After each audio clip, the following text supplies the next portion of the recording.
પૂજાના 5મા દિવસે દેવતાઓના સેનાપતિ કુમાર કાર્તિકેયની માતાની પૂજા થાય છે. કુમાર કાર્તિકેયને ગ્રંથોમાં સ્કંદ કુમારના નામથી ઓળખવામાં આવે છે. માતા આ રૂપમાં પૂર્ણતઃ મમતા લૂંટાવતી જોવા મળે છે.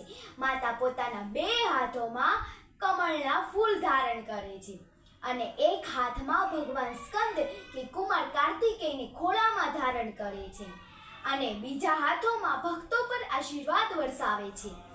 સ્કંદ માતા હિમાલયની પુત્રી પાર્વતી તેમજ મહેશ્વરી અને ગૌરીના નામે ઓળખવામાં આવે છે. દેવી સ્કંદ માતા પર્વતરાજની પુત્રી હોવાથી પાર્વતી કહેવાય છે. મહાદેવની વામિની અર્થાત પત્ની હોવાથી મહેશ્વરી કહેવાય છે અને પોતાના ગૌરવ વર્ણનને લીધે દેવી ગૌરીના નામથી પૂજવામાં આવે છે. ભક્તો માતાના આ રૂપની પૂજા કરે છે.